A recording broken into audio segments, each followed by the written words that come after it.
¿Qué enfermedad del corazón hemos estado estudiando? ¿Alguien recuerda? Falta de perdón. Falta de perdón, ¿qué más, hermanos? ¿Sí? Criticar y juzgar. La crítica y la juzga destructiva. Gracias ahí. ¿Qué más? Desánimo. El desánimo, ¿no? Pues el día de hoy, el desánimo y la frustración, eran dos exactamente. El día de hoy vamos a comenzar un nuevo tema, mis hermanos.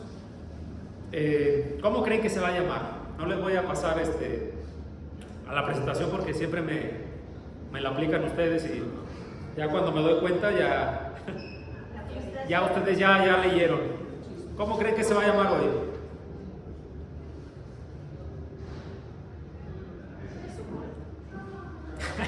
No, así se llama. ¿Cuál es nuestro texto base antes? Mateo 5:8.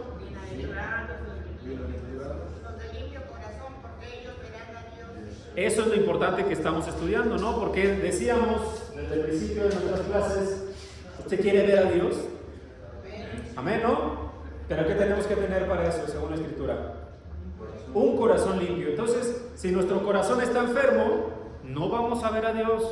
Y quizá el doctor de doctores, que es la palabra de Dios, el Dios mismo, quizá nos diagnostique con una enfermedad de estas, que puede ser el desánimo, la frustración, la falta del perdón. ¿Qué otro estudiamos? O la crítica. El día de hoy vamos a ver uno más, que se llama el descontento. ¿Alguien ha escuchado esta palabra? ¿Saben cómo le llaman también al descontento? ¿Cómo lo traducen las Escrituras? No, amargura. Exactamente. El descontento es el sinónimo de una palabra más moderna que hoy le llamamos amargura. Y quisiera que vean esta imagen. No es nadie real, la generé por inteligencia artificial para que no nos vayan a demandar luego. Pero ¿qué aparentan estas dos personas acá? Molestia. Ok, molestia, ¿qué más? Infelicidad, ¿no? Enojo. ¿Usted cree que si usted va y les propone algo a estas personas, oye, vamos a hacer algo diferente hoy, cómo creen que lo tomen? No muy bien, ¿no? Esta postura de brazos cruzados, que a veces se dice, ¿no? No siempre, pues a veces uno nada más tiene frío y se cruza de brazos, ¿no? Ya. Pero normalmente dicen los psicólogos que cuando uno está hablando una conversación, ¿no? Olvidándonos del clima, porque vuelvo a repetir, ¿no? A veces uno tiene frío nomás y ya por eso se cruza de brazos. Pero cuando uno ve esto, normalmente significa que las personas están en desacuerdo, o no les gusta lo que están oyendo, o no están muy contentos con lo que está sucediendo. Y estas dos personas, pues parece, incluso su gesto, si ven acá esta parte de la cara, ¿no? Se les ve así como molestos, ¿no? Como que lo que están percibiendo no les gusta mucho. Y justamente, pues lo que vamos a ver hoy se llama el descontento y la amargura, ¿no? Venciendo el descontento y la amargura. Entonces, por otra parte, ¿qué les hace pensar esta persona? Mire dónde está, acá no se ve muy bien, pero esta persona tiene un parche en su pantalón. Se ve que está pues, allí en un lugar, se podría decir, no muy lujoso, ¿no? Porque acá tiene gallinas y todo eso. Y pues quizá no está en un lugar más lujoso del mundo, pero ¿cómo se le ve su rostro a esta persona? Satisfecho. Ahí está la respuesta, ¿no? Eso es lo más. Con gratitud. Con gratitud, exactamente. Con lo que tiene esta persona, al menos se ve que lo disfruta, ¿no? Y estamos viendo eso, hermanos, porque lo contrario de una persona satisfecha, con gratitud, es justamente una persona que tiene sentimientos de amargura, de descontento.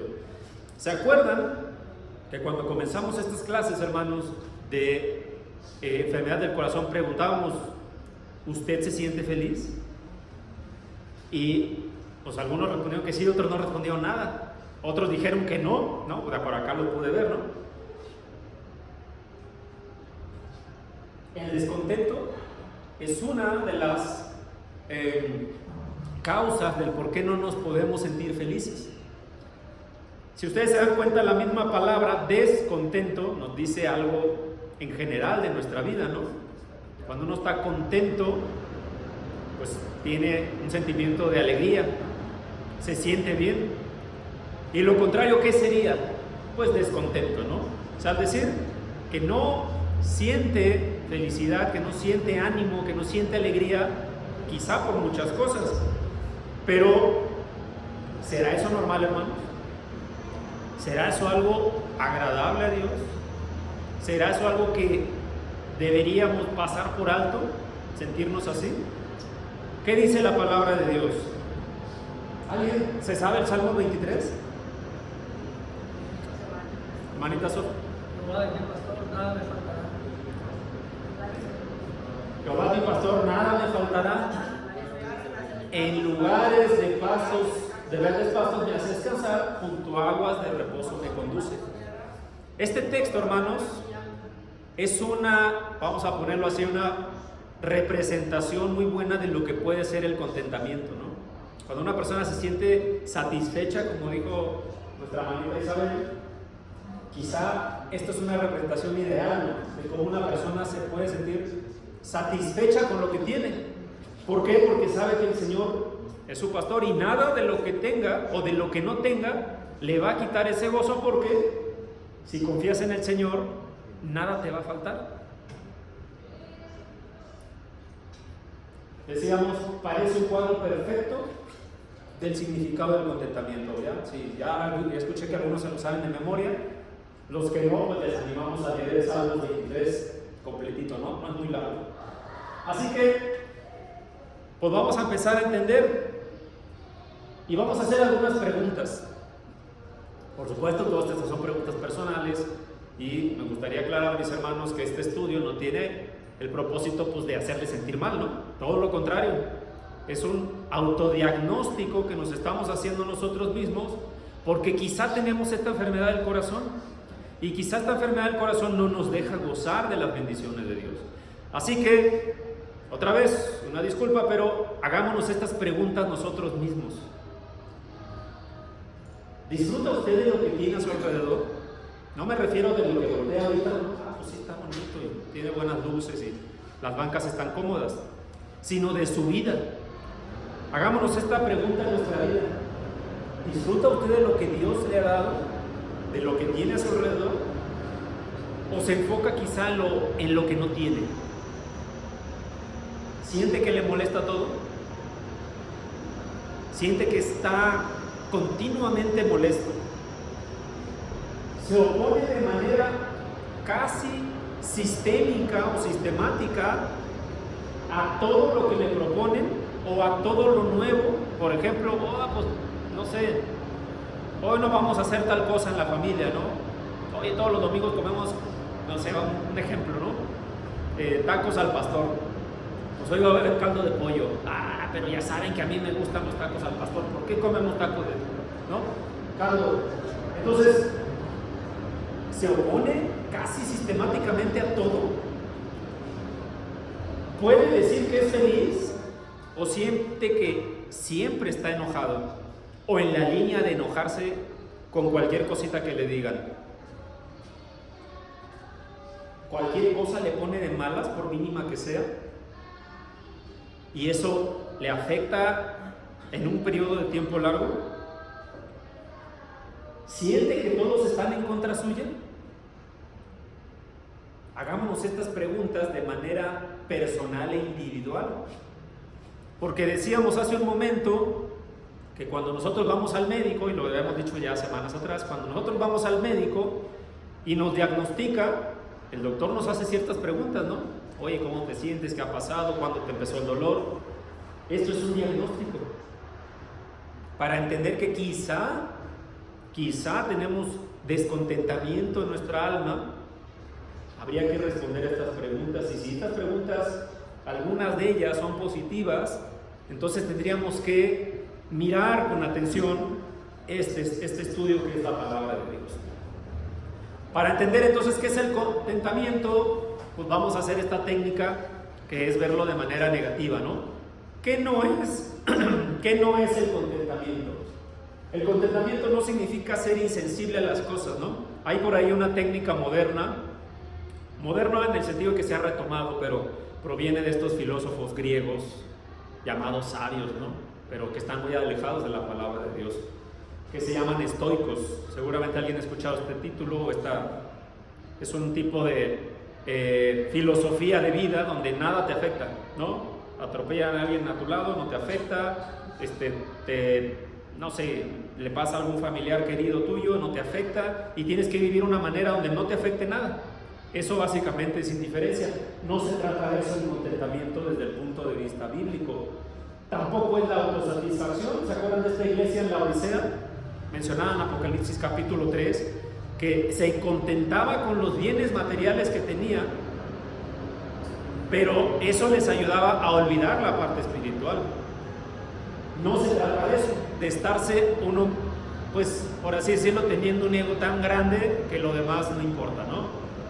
Y tampoco es la indiferencia. Primera carta de Juan capítulo 3 versículo 17 se hace referencia a la indiferencia que puede haber en los hermanos, ¿no? Si tú le pides a tu hermano que pues, ojalá te vaya bien, ¿no? Pero no haces nada al respecto, eso tampoco es el contentamiento, porque pues yo estoy bien, oye, pero tu hermano está padeciendo, pero a mí no me afecta. Ese no es el contentamiento. Entonces tenemos que separar esas cosas para entender que no es indiferencia, no es autosatisfacción y tampoco es insensibilidad a las cosas. Lo que sí es el contentamiento desde el punto de vista bíblico es una palabra que se escribe autarkeia y que está compuesta de dos palabras griegas básicas, ¿no? Autos, que todo el mundo lo ha escuchado, ¿no? Autosatisfacción, que significa básicamente uno mismo, ¿no? Y arqueo, que es bastarse o ser suficiente. Podemos entender que el contentamiento es, pues, uno mismo sentirse contento, ¿no? El diccionario bíblico lo traduce como contentamiento con autosuficiencia. Se usa para describir al cristiano lleno del Espíritu Santo, y esto es importante, ¿no? Se usa para describir al cristiano lleno del Espíritu, que tiene todo lo que necesita dentro de sí, pero no por sí mismo, mediante Cristo que mora en él.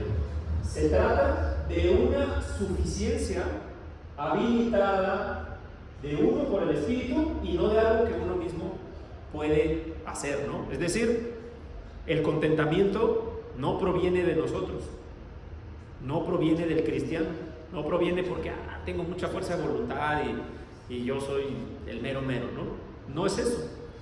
Esa autosuficiencia, esa autofelicidad, otra vez, no depende ni de uno, ni depende de las circunstancias. ¿De qué depende? Según el diccionario bíblico, de Dios, de la buena relación que tengamos con Dios.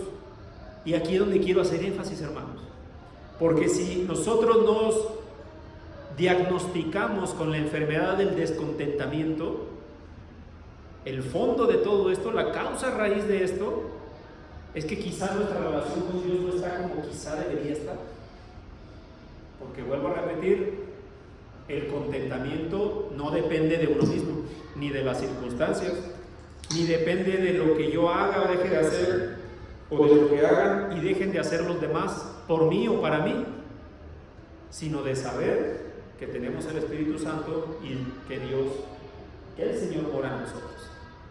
Entonces, ¿qué nos dice la Biblia acerca del contentamiento? ¿Ustedes creen, hermanos? Me gustaría que participen. ¿Ustedes creen que es indiferente a nivel espiritual y a nivel bíblico que tengamos contentamiento o no? Vamos a pensar en el Señor Jesús. Y voy a hacer una pregunta, ¿no?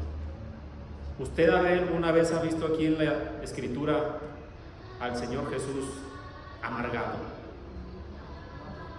¿Con amargura en su corazón o en sus actos? ¿Se enojó? Que es otra cosa. ¿Se puso triste? Que es otra cosa. Pero no había un sentimiento de amargura o de descontentamiento en él.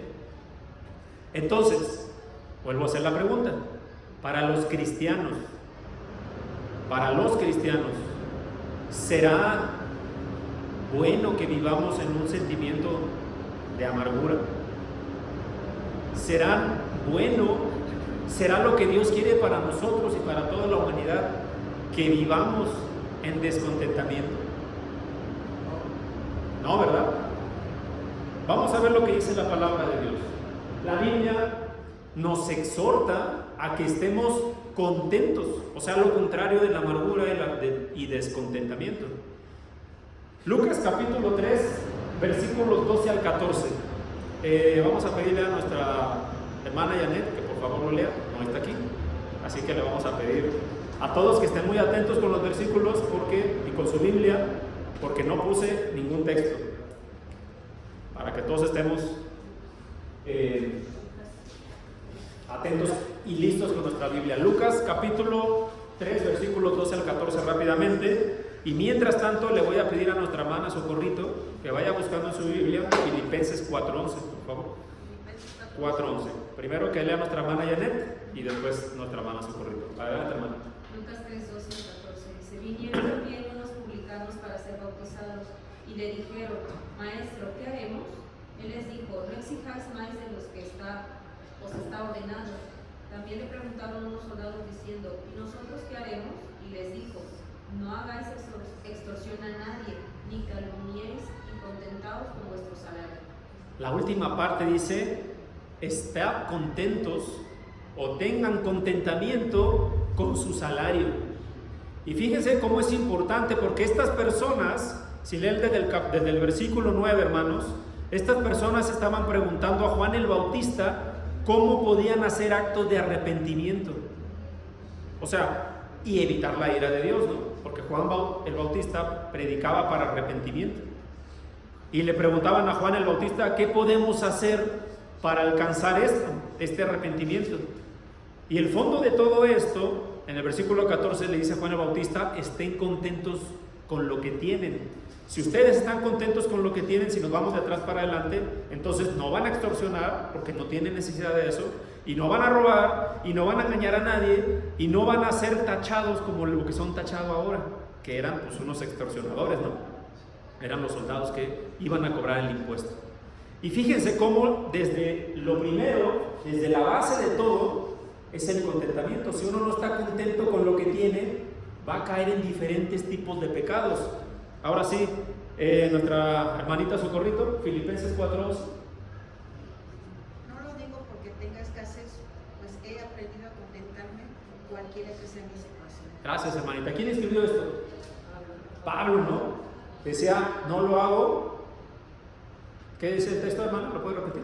Sí, no lo digo porque tenga escasez, pues he aprendido a contentarme cualquiera que sea mi situación. Básicamente dice el apóstol: no lo estoy diciendo para conmiserarme, ¿no? O para que sientan ustedes mis necesidades, sino que lo dice, todo lo que decía, lo decía porque él ya había aprendido a contentarse con cualquiera que sea su situación. Y conocemos la vida de Pablo, ¿no? Pablo pasó de todo, absolutamente cualquier tipo de escasez que pueda usted pensar, inclusive la de la libertad, la vivió Pablo, ¿no? Más allá de las circunstancias, Pablo entendió que el contentamiento no depende de lo que esté pasando en la vida, sino de las cualidades internas del corazón, o sea, cómo vemos las cosas, ¿no?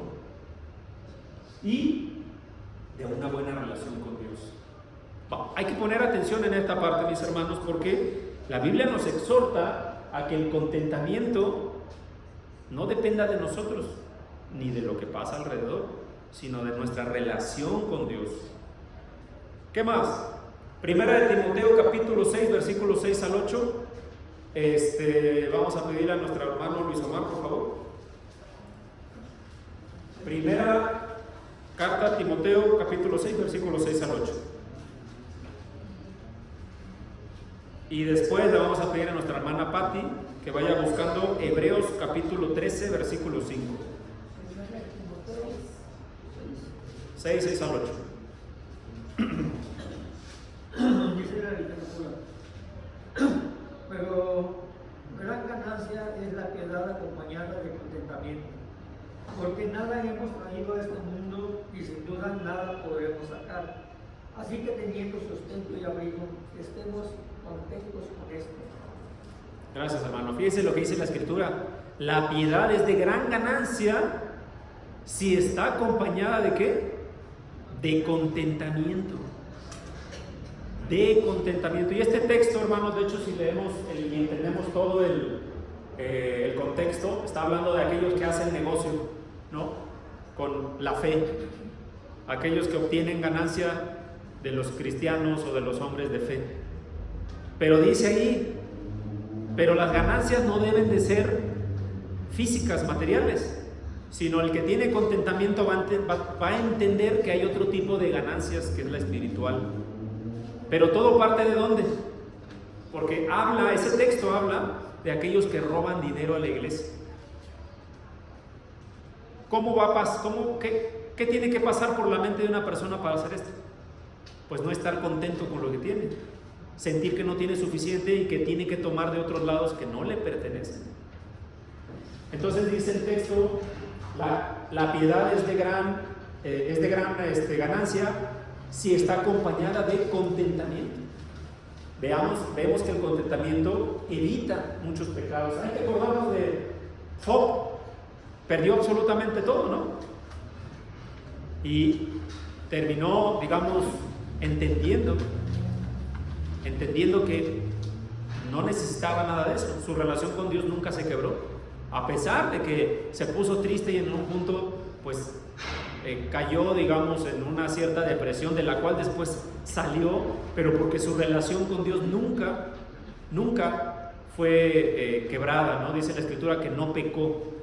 Ahora sí, nuestra hermanita Patti, por favor, Hebreos capítulo 13, versículo 5. Amén. La palabra de Dios dice así: sean vuestras costumbres sin avaricia, contentos con lo que tenéis ahora. Porque Él dijo: no te desampararé ni te dejaré. Gracias. Sin avaricia, ¿no? A veces la avaricia no nada más es material, ¿no? Anhelamos cosas que no tenemos a veces, ¿no?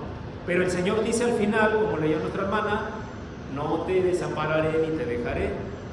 Entonces nos está llamando la palabra de Dios a confiar en Dios, a pesar de que ahora quizá anhelemos cosas en nuestra vida que si no las tenemos nos hagan entonces sentir descontento o amargados, ¿no?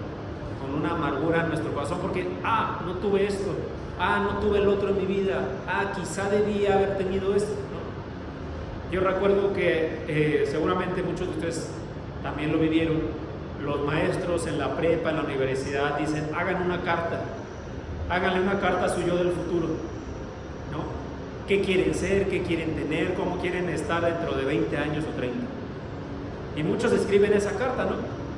Y alguna vez vi un video de una persona que abrió esa carta, lo encontró ahí en sus libros, ahí viejos, y ya esta persona ya tenía, no sé, 60 años, ¿no? Y cuando leyó la carta, pues se deprimió todo, porque yo tenía los sueños de hacer esto, de hacer lo otro, de tener esto. No hizo eso en su vida quizá, y eso fue motivo de que hubiera un sentimiento en su corazón que no es el adecuado, porque quizá anheló cosas que no eran para esa persona. Sin embargo, estaba viva, ¿no? Y entonces la Escritura nos llama, hermanos, a que confiemos en el Señor. No significa esto, hermanos, que las personas no deban tener un sentimiento de superarse, de siempre querer tener quizá algo mejor para ellos, mientras no dejemos de priorizar a Dios en nuestra vida. Dios siempre tiene que ser la prioridad número uno. Hablábamos la semana pasada de que a veces no tenemos trabajo y oramos a Dios para que nos dé trabajo. Y cuando nos da trabajo Dios, entonces nos olvidamos de Dios y le damos la prioridad al trabajo en lugar de a Dios. Definitivamente eso no es lo correcto, ¿no? Pero hablando del descontentamiento, pues debemos tener contentamiento con lo que tenemos ahora sin tener avaricia. Vamos a ver más adelante eso. Entonces, para ir avanzando, ¿cuáles son los enemigos del contentamiento? Es decir, lo que provoca ese sentimiento de amargura, de frustración inclusive, ¿no? ¿Qué podría ser? ¿Qué piensan que son los enemigos del descontentamiento? A ver, ¿envidia quién mencionó? Nuestra hermana Susi. Hermana Socorrito. Falta de salud. Falta de salud puede ser. Hermana Patti. ¿Ok? Enfermedades, ¿qué más? Trabajo. El trabajo, avaricia. Vamos a ver justamente esa, la avaricia. Dice la Escritura que la avaricia es el deseo, esto es de lo saqué del diccionario bíblico Vine, dice, es el deseo o apetito ansioso de bienes materiales, y aquí viene lo importante, que desplaza a Dios del centro de nuestras vidas. O sea, es decir, si yo le doy más importancia a lo material que a Dios, eso es avaricia. De hecho, la Escritura inclusive compara la avaricia con idolatría. ¿Por qué? Porque lo ponemos en el centro de la vida. Las decisiones de la vida están basadas en si voy a obtener más o no. Si voy a hacer más, entonces eso es. Pero si no lo tengo, si no tengo eso que deseo materialmente, ya sea una casa, una ropa, un trabajo, un coche, unas prestaciones, bla, bla, bla, bla, bla, eso es infinito, ¿no? Porque cada quien puede tener un deseo particular. Pero si no lo tengo, entonces me siento amargado. Yo quería tener tal cosa, no la tengo. He luchado tanto y no lo tengo. Y me empiezo a amargar. Quizá, pues a lo mejor todo el mundo anhela, ¿no? Tener un súper trabajo, un súper salario. Pero dice, por ahí hay una anécdota, ¿no? De una persona que entre más tenía, más quería. ¿Y a cuántas personas no les pasa eso? El otro día estaba viendo las noticias, yo evito ver noticias, ahora sí que por salud mental, ¿no? Pero veía las noticias y salía de un político, pues un político actual, pues, ¿no? Que supuestamente, en teoría, ¿no? Pues eran que, no, pues nosotros no tenemos nada, ¿no? Pero le sacaron que tenía ranchos y millones y 40 propiedades. Entonces yo me pongo a pensar, cuando uno no tiene mucho, anhela algo poquito, pero cuando entre más tiene, más anhela. Y quizá el mismo pecado le lleva a pensar, pues, ¿qué puede pasar si ya tengo millones? 1 millón, 2 millones, no es diferencia, no es gran cosa, ¿no? Y entonces desea más. ¿Qué dice la Escritura en Lucas capítulo 12, versículo 15? ¿Se acuerdan de este rico insensato? Dice la Escritura, y les dijo, mirad y guardaos de toda avaricia, porque la vida del hombre no consiste en la abundancia de los bienes que posee. Y a veces, por supuesto, que quizá todos decíamos, me gustaría tener X o Y. Pero cuando no lo tenemos, si perdemos el contentamiento por no tenerlo, eso ya es grave. Eso ya es grave y es de parte de la enfermedad que hoy queremos vencer. ¿Qué más? La incredulidad. ¿Qué dice el Señor? Nuestra hermana Pati leyó en Hebreos capítulo 15, versículo 6. Él dice, no te dejaré y no te desampararé. ¿Y qué pensamos nosotros cuando vienen las cosas a nuestra vida y tenemos los problemas económicos o de salud? ¿Creemos eso o no lo creemos? Deberíamos, ¿no? ¿Deberíamos creer esas palabras? Sí deberíamos, pero ¿lo hacemos? No, porque si lo creyéramos realmente, no nos estresaríamos, no nos deprimiríamos, no nos podríamos quizá llorar, no nos caeríamos a lo mejor en depresión. Ya lo leímos, por eso no lo vamos a leer. Hebreos capítulo 13, versículos 5 y 6. La palabra incredulidad significa rehusar. Fíjese, no simplemente no creer, rehusar, o sea, oponerse a creer en algo o en alguien. Y particularmente aquí hablamos de las promesas de Dios. ¿Confiamos realmente en Dios? ¿O ponemos nuestras confianzas en las cosas que tenemos y que pensamos que quizá deberíamos de tener y no tenemos hoy?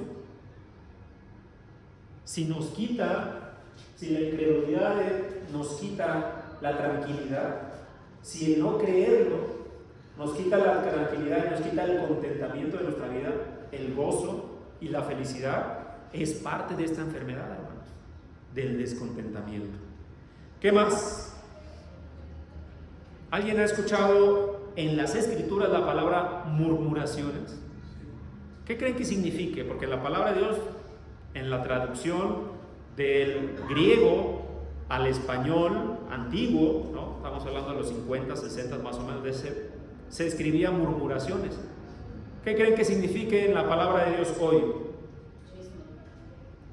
Parecido, no es chisme.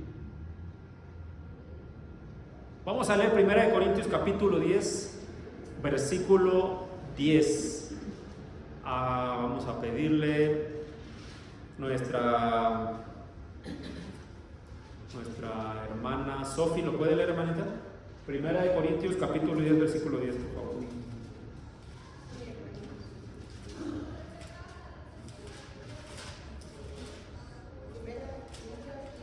Sí, 10.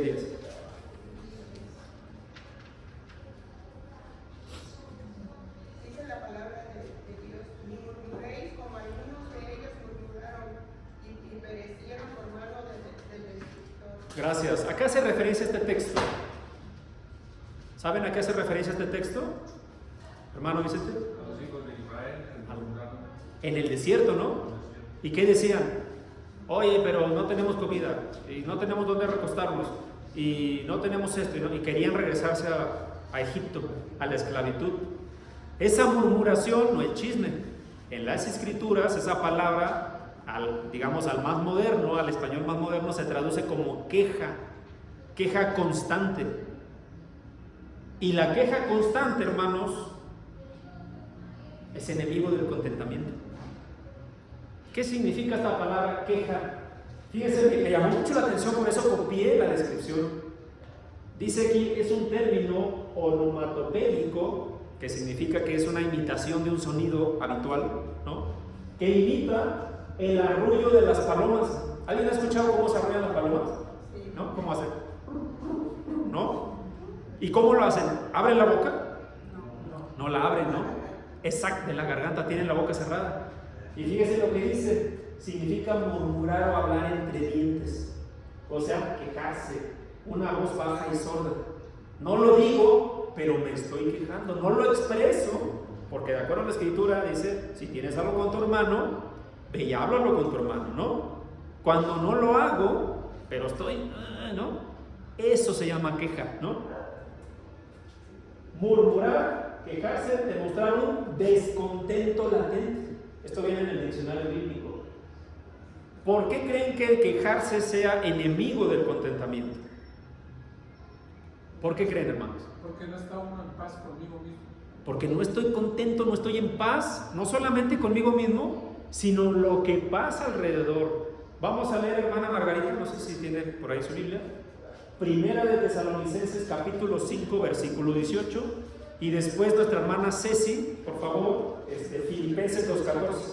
Primero nuestra hermana Margarita y después nuestra hermana Ceci.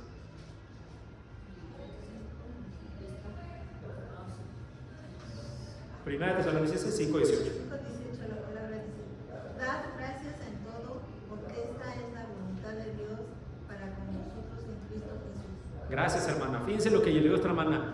Dar gracias, ¿en qué? En todo. ¿Y por qué, hermana? ¿Por qué dice ahí la palabra? Según el versículo. ¿Por qué dice? Dad gracias en todo, porque esta es la voluntad de Dios para con vosotros en Cristo Jesús. Porque es la voluntad de Dios para nosotros, ¿no? Para cada uno. Entonces dice el texto, den gracias en todo. ¿Por qué? Porque es la voluntad de Dios. Si yo me estoy quejando de todo lo que pasa, ¿qué estoy haciendo con la voluntad de Dios, hermanos? Me estoy quejando de la voluntad de Dios. Estoy yendo contra la voluntad de Dios. Y quizá, yo leía también, me pareció muy interesante, y quizá estoy en contra del juicio de Dios entre lo que es bueno y malo para mí. ¿Se imagina eso? Por eso la queja constante es un enemigo del contentamiento. Hermanita Ceci, por favor, Filipenses 2:14. Filipenses 2:14. Haced todo sin murmuraciones y contiendas. Y esa palabra, ya leímos, es queja. No significa háganlo sin chisme. Esa es otra palabra, que la palabra de Dios lo pone así tal cual, chisme. Y si Dios quiere lo vamos a ver también pronto. Pero este dice, háganlo sin quejas y sin contiendas, o sea, sin estar peleando. Nos llamará entonces la escritura, hermanos, a dejar de quejarnos, a no estar quejándonos todo el tiempo. Poníamos, hace rato decíamos, ¿no? Que quizá alguien le propone algo nuevo, ¿no? no me gusta, ya me quejo. Oye, que hoy en la mañana hice los desayuno bien picoso. ¿Por qué si a mí no me gusta picante? Bueno, pero aquí está un juguito de naranja. Pero me va a irritar más, ¿no? Estoy poniendo ejemplos medios tontos, pues, pero quizá tenemos esa enfermedad de estar quejándonos por absolutamente todo. ¿Ustedes creen, hermanos, que una persona que se queja de todo o constantemente pueda tener felicidad en su vida? ¿No? ¿Creen que pueda haber inclusive las bendiciones que Dios tiene para esa propia persona? No lo va a ver porque crea una ceguera espiritual. ¿Qué más? ¿Alguien ha escuchado el término autocompasión? Bueno, la palabra autocompasión tiene que ver con el sentir lástima por uno mismo, pero querer que los demás también la tengan. Lucas capítulo 15, versículo 29, yo lo voy a leer. Dice la escritura, Lucas 15, 29, dice: mas él respondió, estábamos hablando de la parábola del hijo pródigo, y dice que cuando llega el hermano y el padre le hace fiesta y le mata a algunos animales, ¿no? para que tengan banquete, dice que el otro hijo, el que no se fue y el que no derrochó su dinero, se quejó con el padre. Le dice: mas él respondiendo dijo al padre: he aquí que tantos años te sirvo, no habiéndote desobedecido jamás, y nunca me has dado ni un cabrito para gozarme con mis amigos.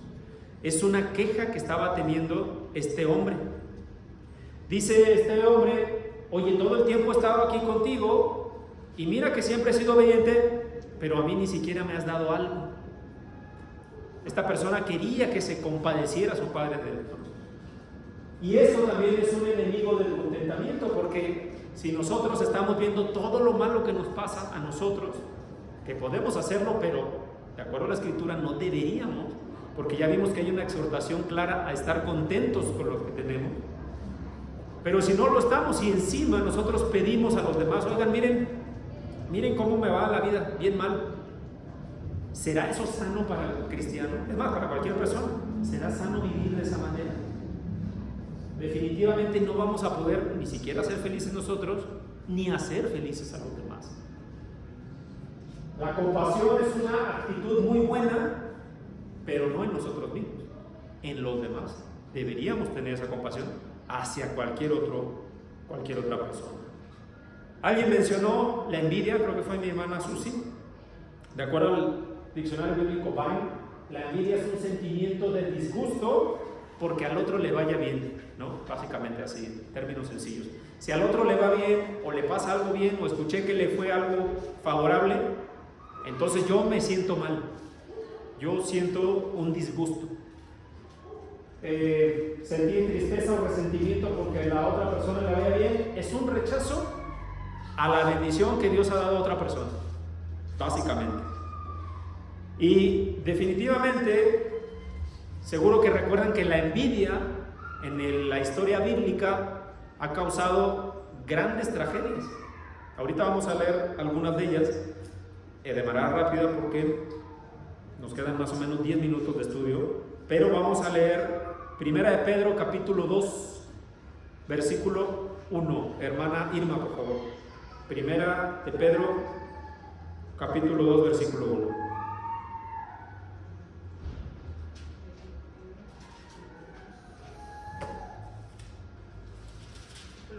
Sí. Dice la palabra: desechando pues toda malicia, todo engaño, hipocresía, envidias y todas las distracciones. Gracias. Estamos llamados a desechar esos sentimientos de nuestra vida, a no tener envidia. La palabra de Dios también dice en Romanos capítulo 13, versículo 13: andemos como de día honestamente, no en glotonerías y borracheras, no en lujurias y lascivias, no en contiendas y envidias. Veamos cómo la envidia, hermanos, se pone a la par de este tipo de pecados, ¿no? De tipo sexual y de comportamiento donde hay falta de autocontrol. La envidia es parte de estos. ¿Alguien recuerda qué cosas han pasado en la historia bíblica a causa de la envidia? ¿Alguien recuerda algún ejemplo? Saúl, hermana Ceci. Abel, ¿no? Mató a su hermano, ¿no? ¿Por qué? ¿Por qué lo mató? Por pura envidia.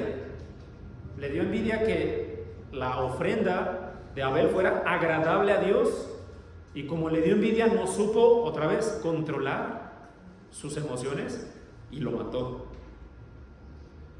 El Señor Jesús, ¿no? Fue entregado por los fariseos simplemente porque tenían pues, un tipo de recelo, de envidia por cómo pues, las masas se movían por él y por la autoridad con la que hablaba. Y así, por ejemplo, el rey Saúl tenía envidia de David, y podemos encontrar muchos ejemplos donde la envidia quita el descontento de la persona. La persona ya no está satisfecha con lo que tiene, sino que está anhelando lo que tienen los demás, ¿no? Caín quizá anhelaba tener ese agrado que Dios tenía por Abel, pero lo manejó de una manera errónea. ¿Cómo podemos vencer el descontentamiento, hermanos? O la amargura, ¿no? Que es el tema de hoy. ¿Cómo podemos vencer el descontentamiento o la amargura? ¿No debemos hacer nada? Tenemos que tener una buena relación con Dios. Vamos a ver ahorita puntos rápidos para vencer el descontentamiento. Lo primero, hay que aprender, hermanos, que el contentamiento es algo que nosotros podemos ir fortaleciendo en nuestra vida. Todo depende mucho, ya dijo nuestra hermana, del contentamiento, pero la Escritura nos anima a estar satisfechos con lo que tenemos. El apóstol Pablo, cuando leemos ahí en Filipenses 4:12, dijo: he aprendido a contentarme, ¿no? Como cualquiera que sea mi situación. Es decir, si el apóstol Pablo aprendió, nosotros podremos aprenderlo, o tenemos una limitación con respecto al apóstol Pablo. También podemos hacerlo. Depende de nosotros estar contentos, o quizá depende de nosotros enfocarnos en lo que no tenemos. Busquemos hacerlo primero, hermano. Contemos nuestras bendiciones, seamos agradecidos con lo que tenemos. Hermano Gadiel, por favor, no sé si nos puedes ayudar. Efesios 5:20, por favor. Sí. Dando siempre las gracias por todo al Dios y Padre, en el nombre de nuestro Señor Jesucristo. Gracias, hermano. Hay que dar gracias por lo que tenemos. Decíamos que si nosotros nos enfocamos en lo que no tenemos, no vamos a ver todo lo que Dios nos ha dado.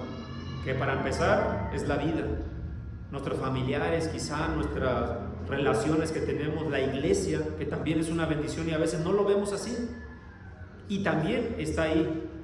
Es algo que tenemos que aprender a ver, ¿no? A enfocarnos en lo que Dios nos da. Pongamos la mirada en las cosas de arriba, no en las cosas terrenales.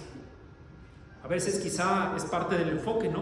Nos enfocamos en lo de hoy, nos enfocamos en lo que no tenemos y en lo que quisiéramos hoy anhelar tener físicamente, ¿no? Pero dice la Escritura que las cosas de arriba, esas son para siempre. Las de aquí son cosas que van a terminar pasando al fin y al cabo. Debemos mantenernos ocupados, hermanos. Filipenses capítulo 2, versículo 12, dice la Escritura: por tanto, amados míos, como siempre habéis obedecido, no con mi presencia solamente, sino mucho más ahora en mi ausencia, dice: ocupados de vuestra salvación con temor y temblor. Es decir, tenemos que mantenernos ocupados, hermanos. Cuando nosotros estamos ocupados, vamos a evitar tener pensamientos en nuestra mente que no son buenos. Ya habíamos platicado mucho de esto, pero hay un dicho que dice que el ocio es la madre de todos los vicios. Y hay por ahí quien dice que una mente ociosa es taller de Satanás, ¿no? Hay una frase que también dice eso.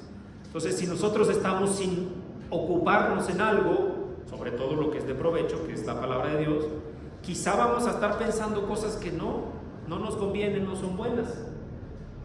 El Señor Jesús dijo, ¿no saben que es necesario que me ocupe? Es un verbo que implica acción. ¿No saben que es necesario que me ocupe de los negocios de mi Padre? Yo hago la pregunta, hermanos, ¿no deberíamos estar nosotros también ocupados de eso? Y a veces no lo estamos.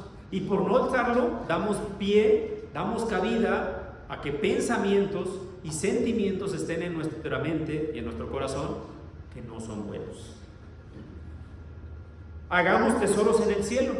Ya lo habíamos leído, ¿no? Hay que priorizar en nuestras vidas lo más importante. ¿Qué es lo más importante, hermanos? Dios, su palabra, ¿no? Obedecerla. Hay que priorizar eso para no estar pensando que quizás si trabajo más me va a ir mejor y me voy a sentir mejor y ya voy a evitar este sentimiento de amargura. O si tengo lo que deseo, que no lo tengo, pero otra persona sí lo tiene, quizá eso me va a ser beneficioso. Hay que ocuparnos de hacer tesoros en el cielo. Y finalmente, seamos conscientes, hermanos, que hay quien daría todo por estar en nuestros zapatos. Quizá el simple hecho que se nos olvida muchas veces de despertar un día, de abrir los ojos, y aunque tengamos enfermedades, porque muchos las tenemos, pues aquí estamos y podemos venir a la iglesia a gozarnos con nuestros hermanos, saludarlos, a veces compartir algo rico, ¿no? Como en los convivios, a veces en las reuniones compartimos un poquito. Hay que ver esas cosas, hermanos. Hay quien quizá desearía, anhelaría tener eso y nosotros no lo valoramos lo suficiente. Pero lo principal, hermanos, no nos olvidemos de las promesas de Dios. Eso es lo que debemos siempre recordar. Dios dijo: nunca te desampararé ni te dejaré. Hay que confiar en el Señor, y si confiamos en el Señor vamos a poder vencer el descontentamiento y la amargura.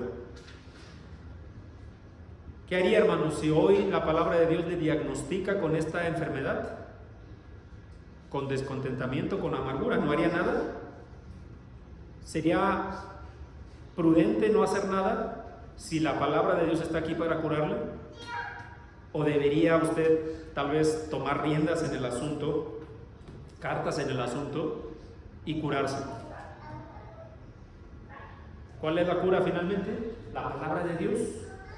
La palabra de Dios es la que nos limpia, hermanos. Y voy a repetir lo que he dicho en todas estas clases. Nosotros nos podemos curar de todas estas enfermedades del corazón en la medida que querramos ser obedientes. Si usted o nosotros o alguien dice: yo no me puedo curar de esto, es porque realmente lo que sucede en el fondo es porque no queremos obedecer. Así que, mis hermanos, hasta aquí la clase del día de hoy. Dudas o preguntas de manera breve o rápida, mis hermanos, porque tenemos ya el tiempo encima. ¿No? Bueno, que Dios les bendiga, mis hermanos, y vamos a dejarle el espacio a nuestro hermano Martín. Gracias, hermano.